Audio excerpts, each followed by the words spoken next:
ভ্রমণ পিপাসু মানুষেরা কখনো ঘরে বসে থাকতে পারে না। কাজের ফাঁকে একটু ছুটি পেলেই ব্যাগপত্র গুটিয়ে নিয়ে রওনা হয়ে যায় কোথাও না কোথাও ভ্রমণ করতে। তাদের মধ্যে আমি একজন। পাহাড় হোক বা সমুদ্র, বছরে 2 থেকে 3 বার কোথাও না কোথাও আমার যাওয়া চাই। তবে অফবিট জায়গা আমার খুব পছন্দ, যেখানে পর্যটকদের ভিড় থাকবে না, কোনো কোলাহল থাকবে না, শুধু গ্রামের লোকজন আর আমি বা আমার সাথীরা।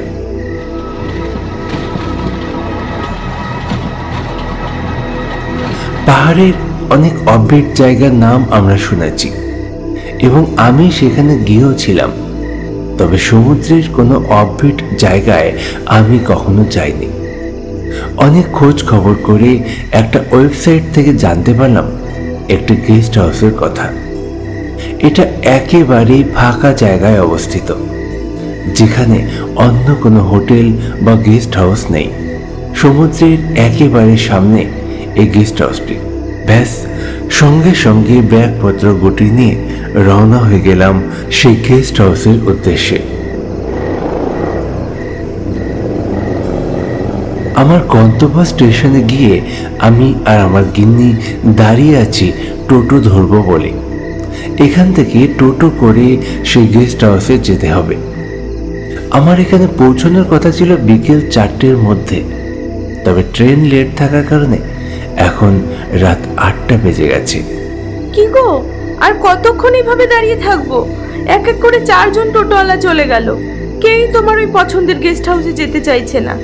কেন তুমি এমন গেস্ট হাউস বুক করলে? সোজাসুজি দীঘা চলে গেলেই হতো। আরে তুমি চিন্তা করছো কেন? টোটো ঠিকই পাওয়া যাবে। আসলে এই গেস্ট হাউসটা একটু ফাঁকা জায়গায়, তো টোটোওয়ালাদের সেখানে গেলে খালি ফিরতে হবে, অন্য কোনো প্যাসেঞ্জার তো পাবে না। একটু দাঁড়াও না, কোনো না কোনো টোটোওয়ালা ঠিকই যাবে এখান দিয়ে।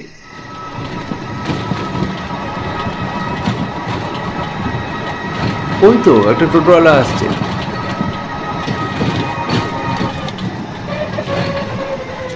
কোথায় যাবেন?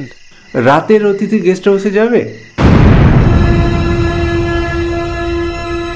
রাতের অতিথি গেস্ট হাউসে? ওই যে যেটা সমুদ্রের পাড়ে? হ্যাঁ হ্যাঁ, ওই যে সমুদ্রের বিচের সামনে যে গেস্ট হাউসটা, যাবে? কি দাদা, আপনারা গেস্ট হাউস পেলেন না? ওই গেস্ট হাউসটা ভালো নয়, ওখানকার অনেক বদনাম আছে। আর আজকাল তো ওদিকে কোনো মানুষজন যায়ও না, আর আপনারা সেই কিনা ওইখানেই। না না, আপনারা বরং অন্য কোনো গেস্ট হাউসে যান। এখানে আরও 2-1টা গেস্ট হাউস আছে, যদি বলেন তো আমি নিয়ে যেতে পারি। না না, আমি ওই গেস্ট হাউসেই যাব, বুকিং করা আছে তো। তুমি যদি যেতে চাও তো চলো, ভাড়া যা চাও তাই পাবে। তাই আমার কি, উঠে আসুন, পৌঁছে দিচ্ছি।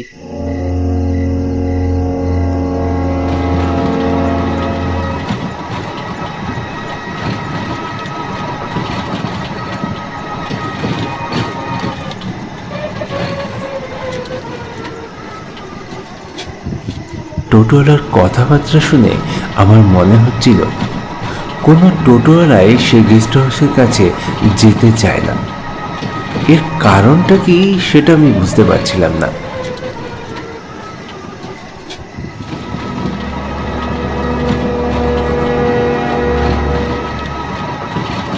টোটোওয়ালা টোটো চালাচ্ছে আর বারবার আমাদের দিকে তাকাচ্ছে আর একটু অস্বস্তি বোধ করছে।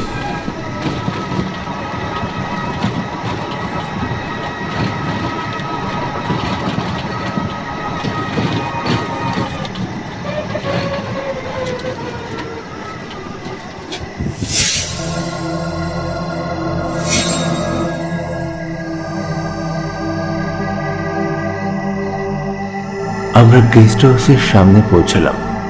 টোটোওয়ালা আমাদেরকে নামিয়ে টাকা নিয়ে চলে গেল।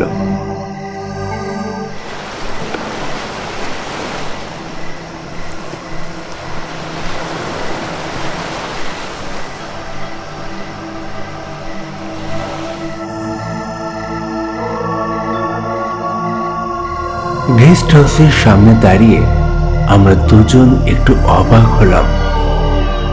একদিকে রয়েছে সমুদ্র, অন্যদিকে ঘন জঙ্গল।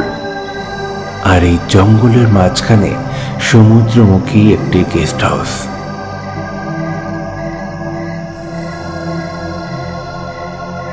জঙ্গলের মাঝে আবছা আলোয় দাঁড়িয়ে থাকা এই গেস্ট হাউসটি বেশ ভয়ও লাগছে। তবে এই রকম জায়গায় তো আমি চাই, যেখানে কোনো কোলাহল থাকবে না, যেখানে মানুষজনের ভিড় থাকবে না, শুধু আমরা আর কেউ না।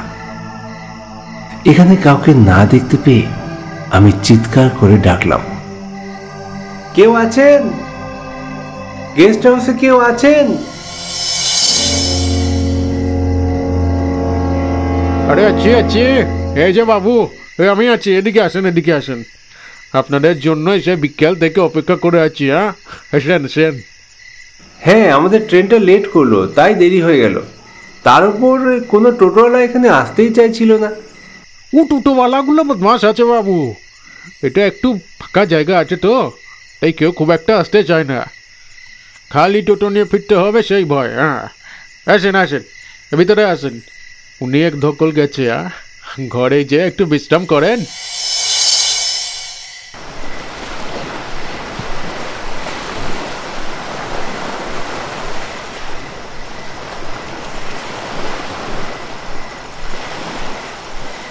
আমরা ঘরের মধ্যে প্রবেশ করলাম। ঘরটি একেবারেই সাধারণ। একটা বেড, একটা আলমারি আর বসার জন্য একটা চেয়ার, ব্যাস। ঘরের ভাড়াটিও অত্যন্ত কম। এই টাকায় এর থেকে ভালো ঘর পাওয়া যাবে না। আমরা রাতের খাবার সঙ্গে করে নিয়ে এসেছিলাম। রুমে বসেই দুজনে সে খাবার খেয়ে নিলাম।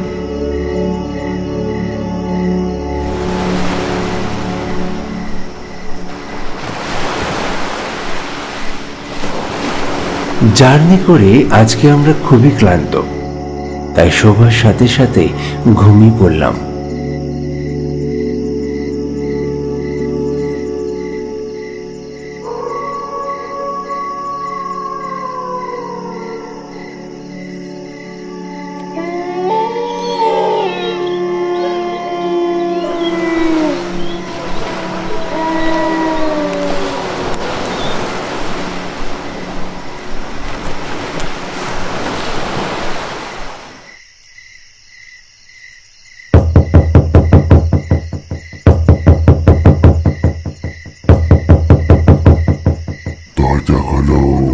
দরজা খুলে দাও, দরজা খুলে দাও, আমাকে বেরোতে দাও, দরজা খুলে দাও।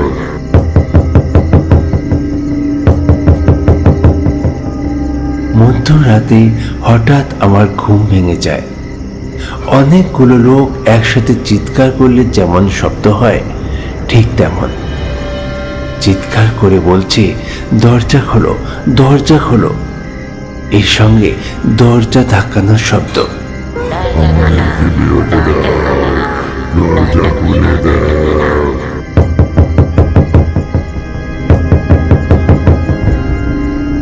এতটাই জোরালো শব্দ হচ্ছে যে আমি আর ঘরে বসে থাকতে পারলাম না।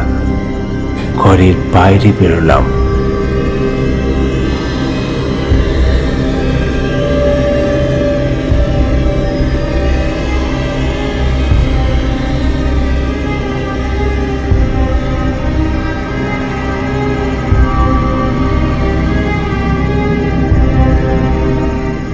আমি যেই মুহূর্তে বাইরে বেরোলাম, শব্দগুলো একেবারে বন্ধ হয়ে গেল।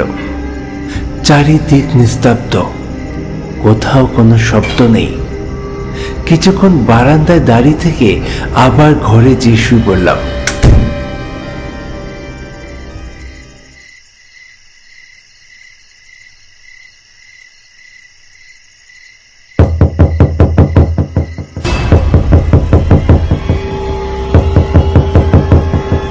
দরজা খোলো, দরজা খুলে দাও, দরজা খুলে দাও, আমাকে বেরোতে দাও, দরজা খুলে দাও।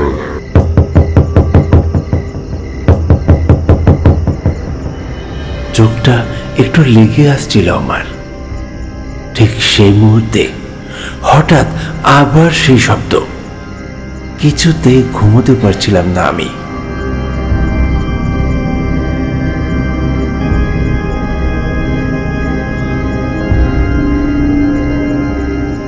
এতক্ষণে আমার স্ত্রীরও ঘুম ভেঙে গেছে। সে শব্দ শুনে প্রচন্ড ভয় পায়। কি গো, কিসের শব্দ হচ্ছে? এতগুলো লোক একসাথে চিৎকার করছে কেন? তুমি কোথায় নিয়ে এলে? দাঁড়াও দাঁড়াও, এত ভয় পেও না, আমি দেখছি কিসের শব্দ। আমাদেরকে বেরোতে দাও, দরজা খুলে দাও।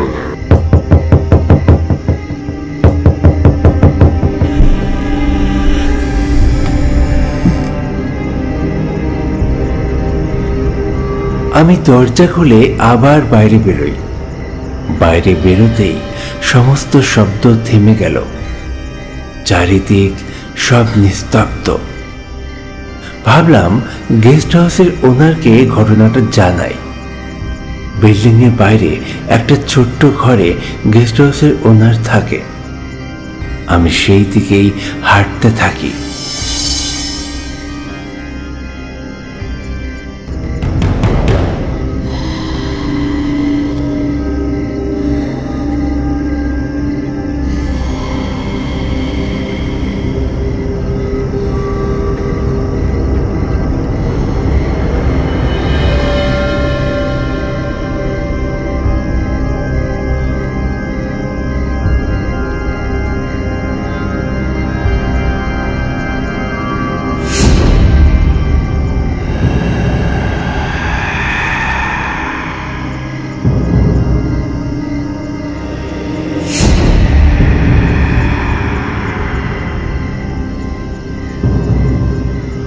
আমি তার ঘরের সামনে চেয়ে তাকে ডাকতে যাব। জানালা দিয়ে দেখতে পাই ভেতরে বসে আছে সেই লোকটি। তার চেহারার অনেক পরিবর্তন, ভয়ঙ্কর। চোখ নেই, শরীরের অনেক জায়গায় কাটা কাটা দাগ, রক্ত। চুপ করে বসে বসে দুলছে।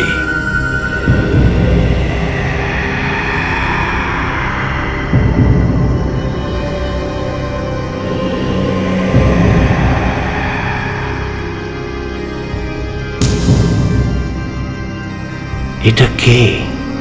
এটা কি কোনো মানুষ নাকি একজন ভূত?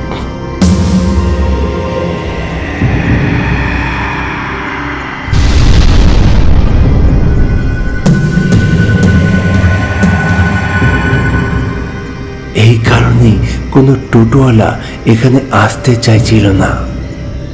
এটা একটা ভুতুড়ে গেস্ট হাউস। আমাদেরকে পালাতে হবে এখান থেকে এক্ষুনি পালাতে হবে। আমি আমার রুমের দিকে দৌড়তে থাকি। রুমে যেয়ে স্ত্রীকে নিয়ে এক্ষুনি বেরিয়ে পড়বো।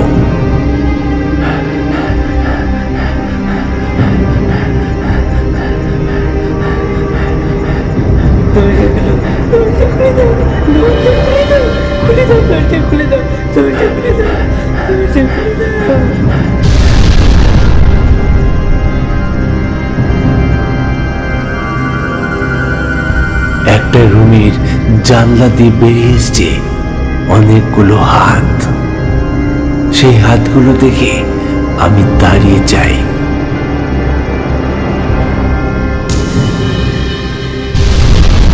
জানালার ভিতর দাঁড়িয়ে আছে কয়েকজন লোক।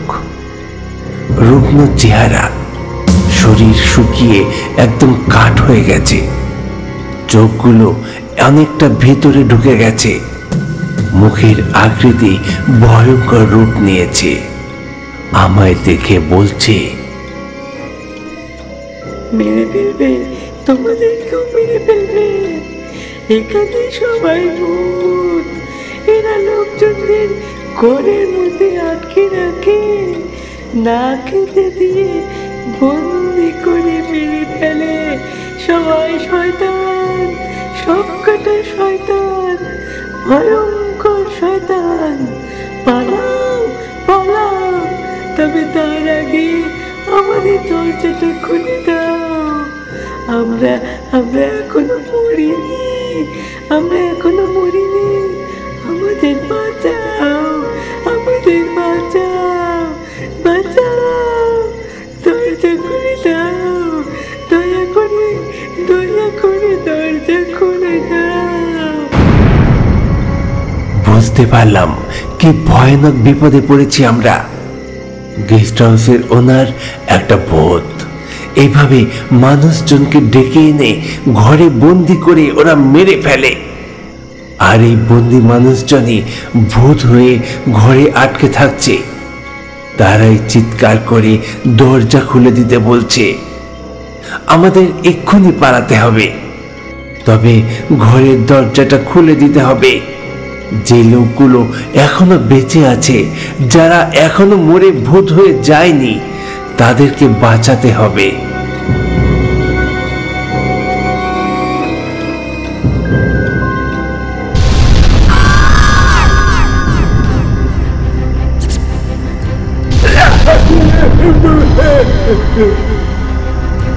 আমি দরজাটা খুলতে যাব, ঠিক এমন সময় সামনে এসে হাজির এক ভয়ঙ্কর চেহারার মহিলা।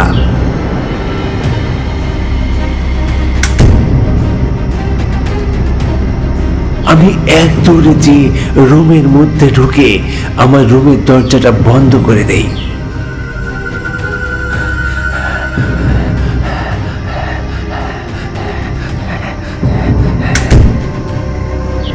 আর সঙ্গে সঙ্গে আরো একটা শব্দ পাই, বাইরে থেকে আমার রুমের দরজা বন্ধ করার শব্দ। মনে হলো বাইরে থেকে কেউ একজন দরজা বন্ধ করে দিল।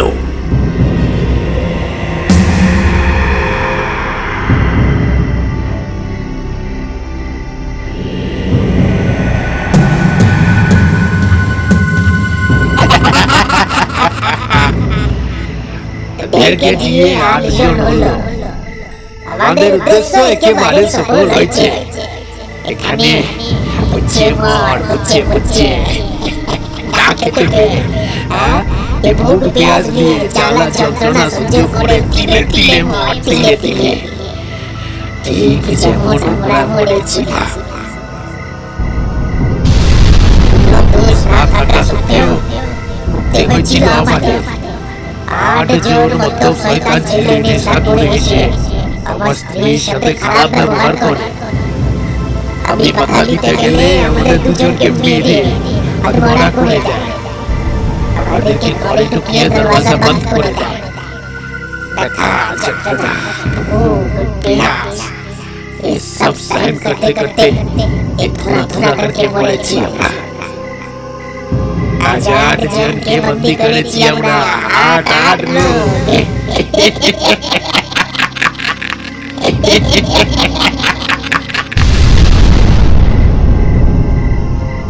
দাঁড়াও, দাঁড়াও, দরজা খুলে দাও, দরজা খুলে দাও। আমরা তো কোনো দোষ করিনি, দরজা খুলে দাও। তোমাদের যারা মেরেছে আমি তাদের খুঁজে বার করব, আমি তাদের শাস্তি দেব। আমাদের বাঁচাও, আমাদের বাঁচাও, আমাদের দরজা খুলে দাও। দরজা খোলো, আমরা তো কোনো দোষ করিনি, আমাদের ছেড়ে দাও। দরজা খোলো, দরজা খুলে দাও, দরজা খোলো। দরজা খুলো, দরজা খুলে দাও, দরজা খুলে দাও, খুলে দাও, দরজা খুলে দাও, দরজা খুলে দাও, দরজা খুলে দাও। আমরা ঘরের ভিতর থেকে চিৎকার করতে থাকি, দরজা ধাক্কাতে থাকি, কিন্তু কোনো লাভ হয়নি। দরজা খোলেনি তারা। হয়তো দিনের পর দিন পড়ে থাকতে হবে আমাদের এই ঘরের মধ্যে। মৃত্যুর প্রহর গুনতে গুনতে একদিন শেষ হয়ে যাব আমরা। হায় ঈশ্বর, রক্ষা করো, আমাদের রক্ষা করো। নমস্কার দর্শক বন্ধু, আমি সুব্রত। সবাই কেমন আছেন? আশা করি সকলে ভালো আছেন। আগের সপ্তাহে গল্পে যারা যারা প্রশ্নের উত্তর দিয়েছিলেন তাদের মধ্যে 10 জনের নাম আমি এই মুহূর্তে আপনাদের সামনে বলছি।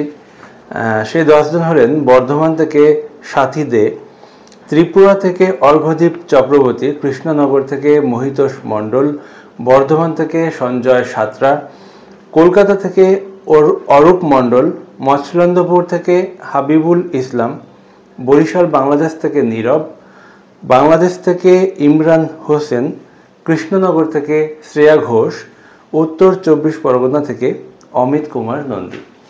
এছাড়াও যেসব দর্শক বন্ধু প্রশ্নের উত্তর দিয়েছেন কমেন্ট করে, তাদেরকে ধন্যবাদ জানাচ্ছি। পরবর্তী কোনো না কোনো গল্পে আপনাদের নামও অবশ্যই বলবো, আপনারা কমেন্ট করতে থাকুন। আর আজকে যে গল্পটা দেখলেন, গল্পটি কেমন লাগলো সেটা কিন্তু জানাতে ভুলবেন না, সেটা কিন্তু অতি অবশ্যই জানাবেন। আর এই গল্পের প্রশ্ন হলো, এই গল্পে যে ভূত আছে সেই ভূতকে কতজন মিলে মেরেছিল? এই গল্পে যে ভূত আছে সেই ভূতেদেরকে কতজন মিলে মেরেছিল? গল্পের মধ্যে উত্তর আছে। আপনারা প্রশ্নের উত্তর দিন কমেন্ট করে, তার সাথে ভিডিওটি কেমন লাগলো, গল্পটি কেমন লাগলো সেটা কিন্তু জানাতে ভুলবেন না। আর হ্যাঁ, গল্পের উত্তরের সাথে আপনার নাম এবং স্থান এটা কিন্তু অতি অবশ্যই বলবেন। অনেকেই লিখছেন নাম লিখতে ভুলে যাচ্ছেন, অনেকেই উত্তর লিখছেন তার নামের সাথে স্থানটা লিখতে ভুলে যাচ্ছেন। তাই বারবার মনে করে দিচ্ছি, কমেন্টে উত্তরের সাথে আপনার নাম এবং স্থান এই কথাটা অবশ্যই লিখবেন। আর তার সাথে সাথে গল্পটি কেমন লাগলো সেটা কিন্তু অতি অবশ্যই বলবেন। আজকের মতো বিদায় নিচ্ছি, দেখা হচ্ছে পরবর্তী গল্পে। ভালো থাকুন, সুস্থ থাকুন আর আমাদের গল্প দেখতে থাকুন। নমস্কার।